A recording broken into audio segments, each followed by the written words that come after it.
We are not a Christian nation. We're a nation where one can choose to be a Christian. And since I've stated that fact with my full chest, a lot of men have jumped in my comments telling me I'm an uneducated this, that, and the other thing. College degrees behind me. I studied psychology, anthropology, theology, and leadership.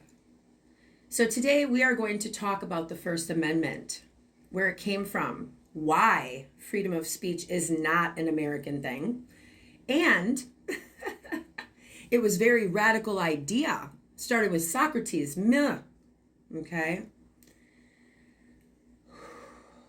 Sit with me for a moment. Open your mind and learn her story. I am the mother of voices, and I have a question. Where did the first word come from? The law that guards your tongue like a lioness guards her cubs.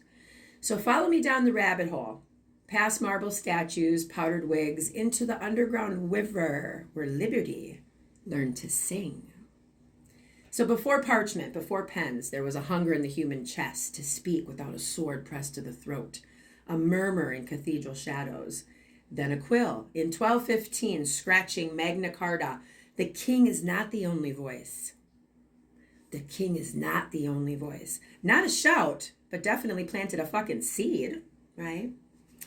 Centuries turn, printing presses cackle like thunder, pages fly like startled doves, censors grip their scissors, truth grows teeth.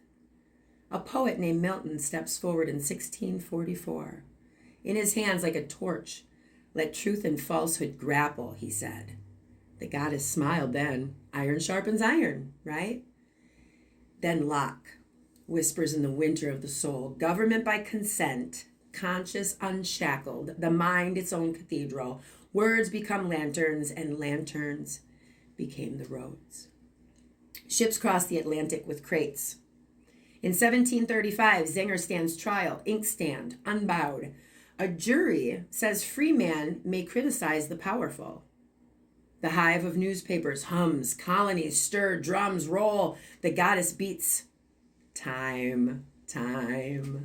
In Virginia, 1776, a Declaration of Rights, conscious is not the crown's to command. Roger Williams echoes from Rhode Island's wild woods, build a wall, he pleads, not against people, but between pulpit and throne, so that faith may be chosen and not chained. Dissenters, Quakers, Baptists, skeptics, seekers, a chorus of inconvenient souls refusing to bow to a single altar of the state. Then Philadelphia, hot ink, hot breath. Debates that taste like copper on the tongue. The Constitution was born without its shield. And the people cry, where are our promises? Madison listens. Madison drafts. 17 become 12, and then became 10. And in 1791, the first takes her place. First, not by accident, but by prophecy. No law abridging the freedom of speech or the press or the right of the people to peaceably assemble and to petition for a redress of grievances. Listen, did you hear that? Not a gift from kings, but a barricade built by many hands, poets, printers, jurors, troublemakers, preachers who loved conscience more than a crown. Mothers who taught children to question everything, and daughters who learned to grip a pen before the world allowed us to vote. The rabbit hole is a root system. It runs through Milton's fire and Locke's river, through Zengar's risk and Virginia's vow, through Rhode Island's garden where faith grows wild, through the thunder of presses that would not sleep. The first is a covenant with a breath, that your mouth is not a ministry of the state, that your silence cannot be taxed, that your truth may enter the marketplace and stand unarmed and unafraid. So when they ask me, where did it come from? I do research. I open the old dirt and I talk and I listen to the earth. From every time a human being said, I will not be gagged, from every spark that leapt the gap between thought and utterance, between conscience and command. The first is the eldest daughter. She carries a lamp through storms and century, and every time you speak brave, she grows another mile of hot flame. Guard her, feed her with courage.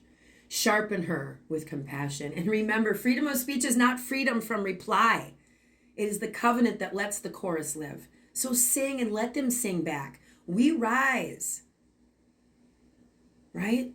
We rise by harmony, fierce enough to hold the disagreement without breaking the fucking drum.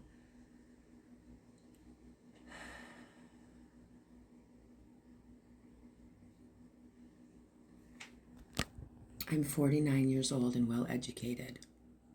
I've studied the Bible, I've studied the Quran, and I'm a witch. I understand people need something to believe in, to feel like they're not so small, okay?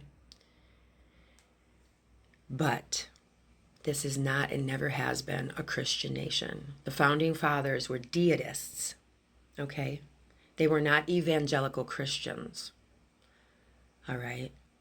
They wanted everyone to have their own freedom of religion because your relationship with God, Goddess, with Jesus is a private endeavor. How you live and how you show up shows how you walk with Spirit, how you walk with Source.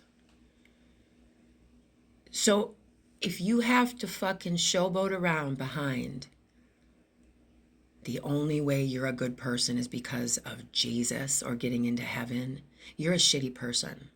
You should be a good person because you're a good person. You should care about people and help people because you care about people and want to help people. Not because you're going to get some fucking reward when you die.